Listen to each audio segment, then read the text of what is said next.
Pernah nggak sih kalian dihadapkan sama satu bukti yang kayaknya bisa ngegoyahin semua yang kalian percaya? Nah, hari ini kita bakal bahas sebuah cerita persis tentang momen kayak gitu. Ini cerita tentang tulang, tentang waktu, dan tentang sebuah ujian iman yang nggak disangka-sangka. Jadi, apa yang bakal kalian lakuin kalau ada fakta ilmiah yang nggak bisa dibantah, tapi fakta itu bertabrakan langsung sama keyakinan terdalam kalian? Pertanyaan ini nih yang jadi inti dari dilema yang mau kita bedah bareng-bareng. Oke, cerita kita ini dimulai dari seorang tokoh yang menarik banget. Dia ini bukan orang sembarangan loh. Dia seorang cendekiawan Kristen yang seluruh hidupnya itu dibangun di atas fondasi keyakinan yang super kokoh, nggak tergoyahkan sama sekali. Nah, ini dia nih dasar pemikirannya, dan ini penting banget. Buat dia, nggak ada tuh yang namanya ruang buat interpretasi atau kiasan. Setiap kata di kitab suci itu ya kebenaran harfiah, kebenaran mutlak, sampai ke detail-detail terkecilnya. Ini bukan cuma sekedar keyakinan ya, ini adalah fondasi dari cara dia memandang dunia. Tapi, keyakinan yang sekaku ini ternyata bakal diuji.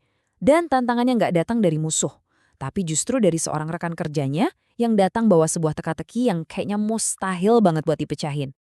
Jadi temennya ini datang ke dia, bawa sebuah kontradiksi yang jelas banget. Sebuah benturan antara apa kata sains, apa kata tulang belulang, dengan apa yang tertulis di dalam kitab suci. Nah, ini dia masalahnya.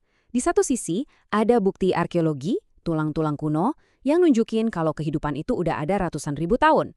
Tapi di sisi lain, kalau kitab suci diartikan secara harfiah, bumi ini umurnya baru sekitar 5.000 tahun. Dua kebenaran yang saling bertolak belakang. Kan nggak mungkin dua-duanya benar dalam waktu yang bersamaan.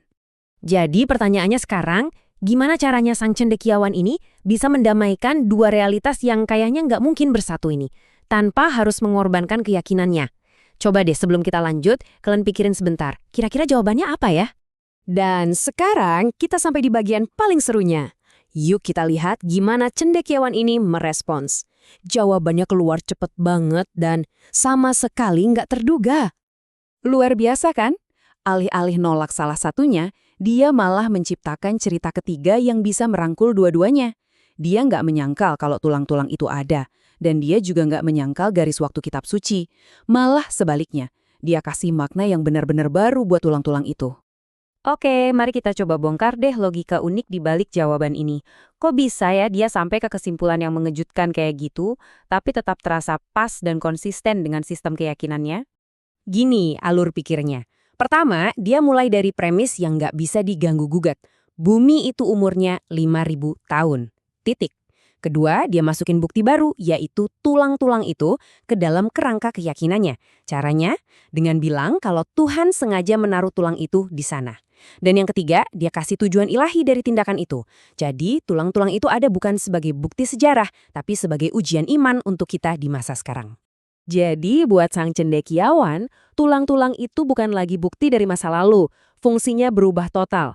Tulang-tulang itu jadi semacam alat, sebuah ujian ilahi yang dirancang untuk membedakan mana orang yang imannya teguh dan mana yang goyah karena bukti-bukti duniawi. Eits, ceritanya belum selesai sampai di situ. Teks sumber yang kita analisis ini ternyata menarik sebuah kesimpulan yang lebih luas lagi dari percakapan tadi. Sebuah refleksi tentang sifat dari kepercayaan itu sendiri. Nah, sumber asli cerita ini menyimpulkan dengan satu poin penting. Menurutnya, kasus ini adalah contoh gimana keyakinan yang terlalu kaku itu akhirnya bukan lagi mencoba memahami kebenaran, tapi malah membengkokkan kebenaran supaya pas dengan keyakinannya.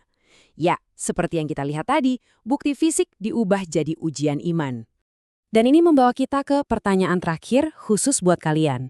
Cerita ini mungkin kedengarannya ekstrim ya, tapi sebetulnya kita semua menghadapi versi-versi kecil dari dilema ini setiap hari. Jadi, saat apa yang kalian lihat bertabrakan dengan apa yang kalian yakini, pada akhirnya mana yang membentuk realitas kalian? Sebuah pertanyaan untuk kita renungkan.